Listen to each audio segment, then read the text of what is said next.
Israel's withdrawal from Lebanon on May 24, 2000, in compliance with UN Resolution 425, marked Israel's desire for normalization with Lebanon and the hopes for a new Middle East. Unfortunately, the Lebanese government, enforced by the Syrian regime control, decided to allow a global Shiite terrorist organization in its deplorable act, backed by Iran, to take control and fortify itself along the international borderline.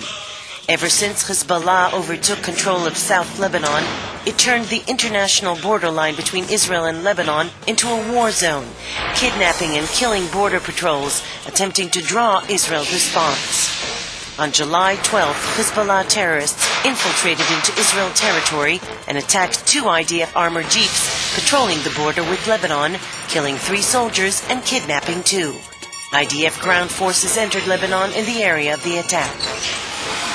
Simultaneously, Hezbollah initiated an onslaught of missile attacks throughout 1/3 of the length of Israel, of holy sites along the Sea of Galilee, and many more Jewish, Muslim, and Baha'i shrines, launching thousands of rockets, wounding and killing thousands of civilians. The Katyusha missiles land next to you, almost everywhere. It's like in the movies. The Katyusha flew over me. I thought it was a black dove. Suddenly I heard a shriek, and that was it. Whoever wants to stay alive should stay under shelter.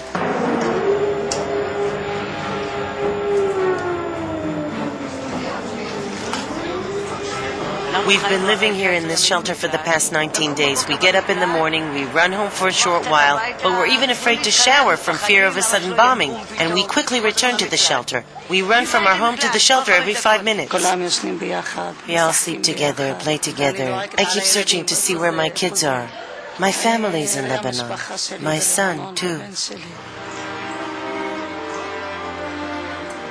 Israelis living in the north of Israel struggle to survive under the constant fire of shells at their homes. Most residents fled to temporary refugee camps set up in the south of the country. You sleep in a tent with 300 people, you feel like a refugee. Everyone here is a refugee. I am from Tiberias. I left Sderot due to the Qassam shells shot at us from Gaza. I didn't have the time to get organized, and suddenly a rain of Katyushas hit us. I said to myself, that's it. Tiberias is being hit. It came as a shock or in a boom, just like a Katyusha, as they say. Nothing is safe anymore, nothing. Katyusha landed in the middle of our street. I went into shock from the blast, the boom and the shriek. It was distressing. From that day onwards, I took off and came here.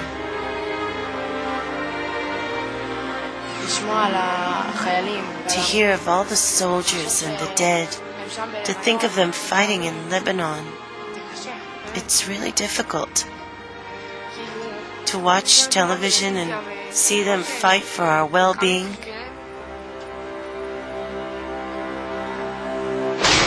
Haifa, Israel's 3rd largest city and a symbol to Arab-Israeli coexistence, was targeted for the first time, and citizens who never felt the threat of war suddenly found themselves under the line of fire, sharing the anxiety and fear of the missile attacks.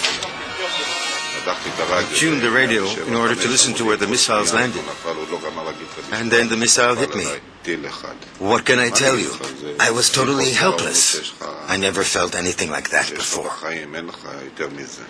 I was sure it was the end of the world, that I'd been there and come back.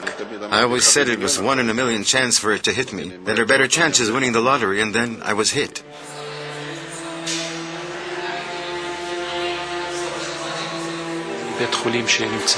This hospital is under fire. Russians, Arabs, Jews, Israelis, a very varied team of people. And the beauty of it, that we are all working together to serve the same purpose. The Katyusha rocket is fired at you. And you know, it lands on your father and your mother. And the whole state of Israel sits on your shoulder. Because we must put a stop to it. My feeling is like I am protecting my home.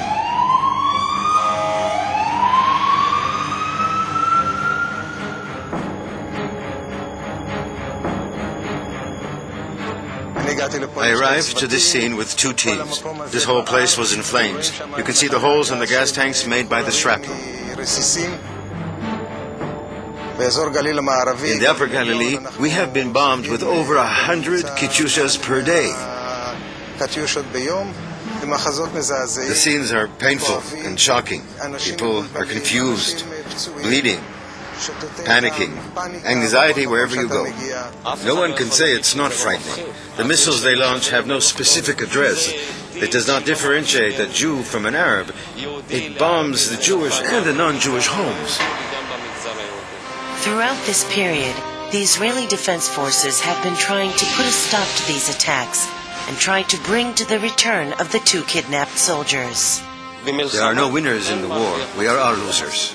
I wish for there to be peace in the Middle East. I hope the next generation will not hear the word combat. May we return home safely. As Gandhi once said, there is no path for peace. Peace is the path. Israel was established as a pluralistic democratic state based on freedom, justice, and peace for all its citizens, irrespective of religion, race, or sex. Israelis today wish for an end to violence and call for a new Middle East free of terror and hostility.